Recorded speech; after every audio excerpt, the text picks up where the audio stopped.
Saya pikir terungkap sekarang masalah sebenarnya adalah karena membuat sistem sendiri yang berbeda dengan sistem pengadaan barang dan jasa yang diatur undang-undang. Itu problem sebenarnya.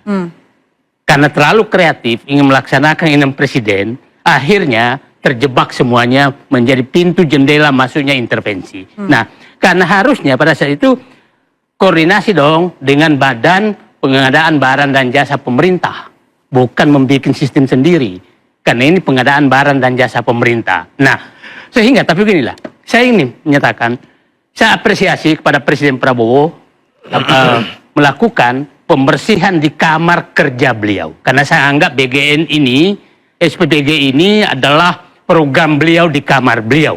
Dan orang pelaksananya adalah orang yang bebas masuk ke kamar beliau. Dan dia mengambil kebijakan bahwa ini harus dibersihkan. Itu kita berikan apresiasi. Saya juga berikan apresiasi kepada klien Bapak kalau dia mau membuka semua, supaya dia terbuka semua. Tapi apapun menurut saya, ini sudah harus menyatakan bahwa karena kreatifnya, dan saya melihat memang BG ini terlalu kreatif. Dan saya akan menyatakan, ini baru ketemu saya birokrat, sombongnya nggak ketulungan, arogannya tidak ketulungan kepala BGN-nya. Kenapa? Coba aja di depan presiden, Pak akan memotong 19.000 sapi, itu kan bohong. Itu namanya arogan. Terus keracunan hanya sekian. Itu saya birokrat lama, baru kali ini ketemu saya berkali-kali di Twitter menyatakan ini orang sombong sekali. Nah, kenapa mereka merasa sombong? Karena presiden juga awalnya memberikan apresiasi terlalu berlebih, padahal di jalan yang salah. Sampai mengumumkan perlu diberikan bintang Mahaputra. Padahal orang tahu semua, orang birokrat paham bahwa ini terjadi pelencengan yang sangat jauh. Sangat jauh terhadap proses pengadaan barang dan jasa pemerintah. Anda bisa bayangkan, saya bilang, ini peristiwa sangat dahsyat di negara ini. Baru kali ini ada lembaga, ada orang diberikan kewenangan melola ratusan triliun. Tapi Bang, itu kan bagian dari kepercayaan seorang presiden, Bang. Yang tentunya beliau sudah mengenal terlebih dahulu karakter dari... Bisa juga, karena orang yang dimiliki kan tidak punya pengalaman birokrasi yang bagus, sehingga seakan-akan dan memanfaatkan kepercayaan presiden itu untuk berkreasi di luar ketentuan. Berkreasi. Coba bayangkan, ya mohon maaf, ini 300 sekian triliun penunjuk SPPG itu penunjukan langsung semua sebenarnya. Karena hanya memasukkan ini, melamar pendidikan siapa. Tidak ada persaingan apapun. Akhirnya penunjukan langsung, setiap penunjukan langsung pasti yang akan dapat adalah orang yang dekat kekuasaan yang bisa berhubungan. Pasti. Jadi terkait dengan syarat justice collaborator itu tadi seperti apa Bang Said? Oh, boleh saja, nanti kan yang disebutin juga akan nyanyi juga kan, apakah dia benar, nggak apa-apa, itu bagus. Ini bagus bahwa ini dibuka semua, karena saya bermimpi saya tuh, karena saya paham penerima SPPG ini pasti orang dekat. Kalau di kampung saya di desa itu, dia pasti dekat dengan politisi, dekat toko, biar bersih semua lah, mulai pusat sampai daerah, karena mereka lah sebenarnya yang mendapatkan itu. Nggak mungkin lah Said Didu ini bisa dapat. Saya ini birokrat tulen. Saya umur 24 tahun, udah pimpro $30 juta. Jadi saya paham betul, 24 tahun, udah 30 juta. Jadi saya, seorang pengambil kebijakan, apabila sudah bisa diinterupsi, artinya itu kesalahan di pengambil kebijakan. Karena harusnya, Pak, kalau Pak Saiman datang ke saya, minta-minta, mau menginterupsi saya harusnya marahin dia, bukan dia yang marahin saya. Karena saya, nah, jadi apapun menurut saya, pelolosan, penekan itu ada kesalahan yang meloluskan. Saya menghargai Pak Soni mau membuka. Tapi kalau Pak Soni menyatakan ditekan dan meloloskan tekanan itu tetap kesalahannya Pak Soni. Karena harusnya dia yang menghalangi, bukan meloloskan. Sebagai wakil kepala BGN. Sebagai wakil kepala BGN, sebagai berwenang, siapapun dia yang menekan. Itu prinsip seorang pejabat. Karena pejabat begini, Anda diam saja dan tahu itu ada pencurian, Anda harus bertanggung jawab. Apalagi Anda meloloskan pencuri mencuri. Itu prinsip. Pak Didu, kalau menurut Anda sudah setahun bagian ini berjalan, kenapa baru sekarang? Saya pikir ya, satu, publik memang tahu ada pelanggaran yang sangat besar, penyimpangan sangat besar, dan presiden juga menyadari bahwa ini ternyata memang benar. Awalnya kan presiden masang badan kan. masang badan, ini adalah pride saya akan jalan apapun, kan begitu awalnya. Tapi setelah dia tahu, kok begini, ternyata banyak masalah. Dan saya pikir pada saat itu Presiden kan sudah menggerakkan aparatnya BPKP untuk mengaudit, PPATK, apa segala.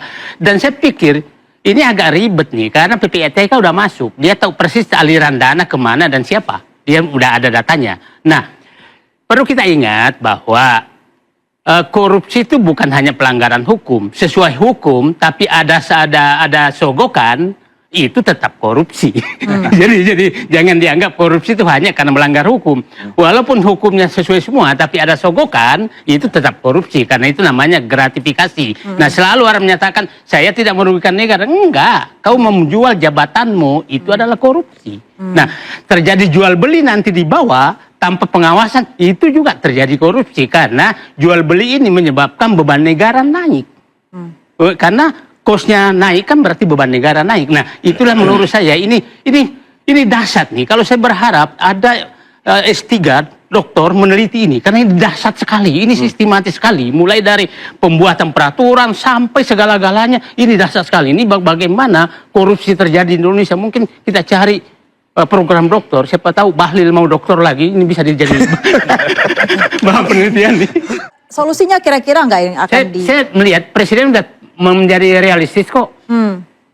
Awalnya kan pokoknya siapapun anak kecil kasih makan. Saya bilang orang yang rumahnya Pondok Indah dikasih MBG itu menurunkan kadar gizinya, karena kadar gizi di rumahnya sudah lebih tinggi dari pasti gizinya di rumahnya lebih tinggi dari makanan gizi MBG. Saya menyatakan, Presiden menyatakan berikan ke yang butuh. Saya setuju. Jangan seperti dulu. Siapapun yang anak ini kasih makan, padahal dia nggak butuh, menghabiskan uang negara. Ya kan, dia nggak butuh.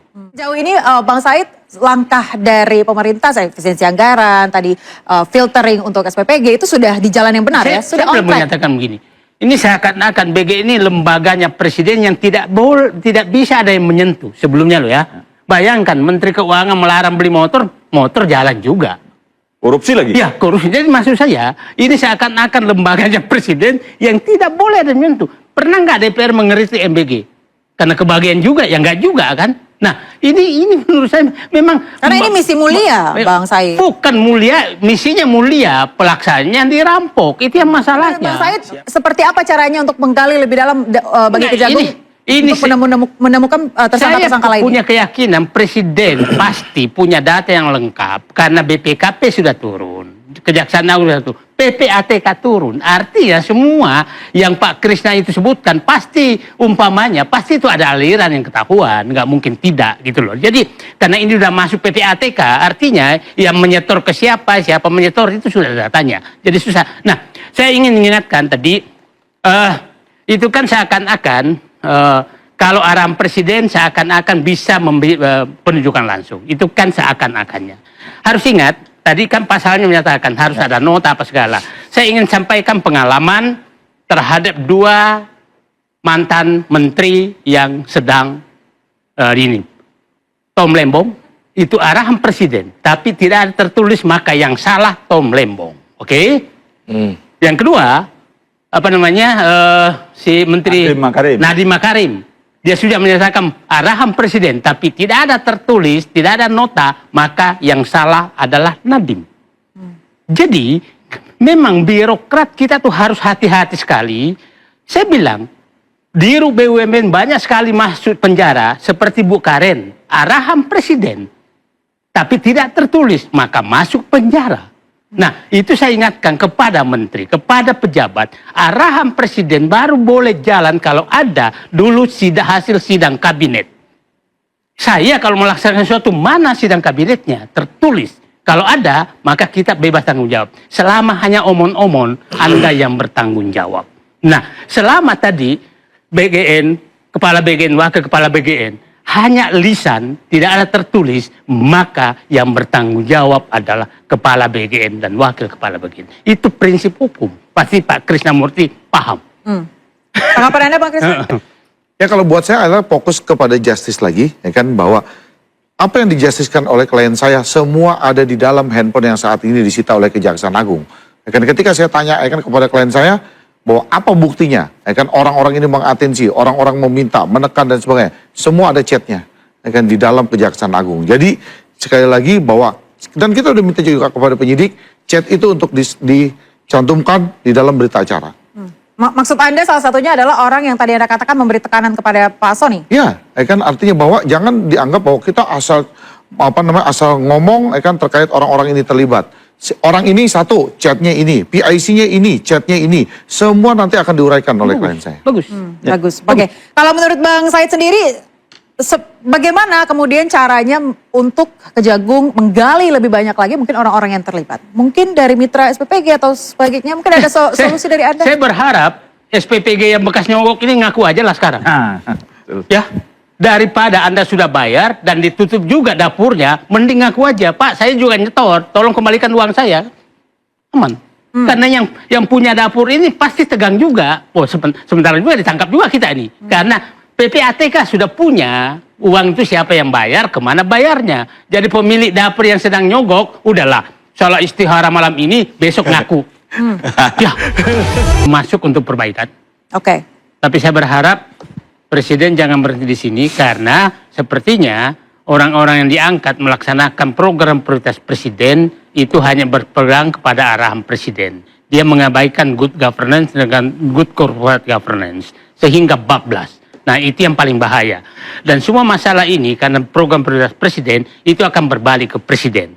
Saya mengingatkan setelah BGN ada program KDMP, ini juga harus diwaspadai, jangan sampai terjadi seperti BGN, program sekolah rakyat, kemudian program hilirisasi juga harus diwaspadai, termasuk program menurut saya program-program pengambilan aset ini PKH itu juga harus diwaspadai. Nah, ini program prioritas Presiden karena di Pepresnya memang program prioritas Presiden itu bisa penunjukan langsung, bisa macam-macam. Jangan sampai ini ditafsirkan salah oleh pelaksana sehingga bablas dia membuat aturan yang melanggar dan terjadi penunjukan langsung korupsi dan lain-lain. Nah, mudah-mudahan Pak Presiden menjadi sangat waspada dengan pengalaman BGN ini. Karena ini menurut saya dan saya hormati bahwa ibarat ini program paling prioritas dan dia Presiden melakukan tindakan yang sangat cepat dan menurut saya tindakan sangat keras. Bayangkan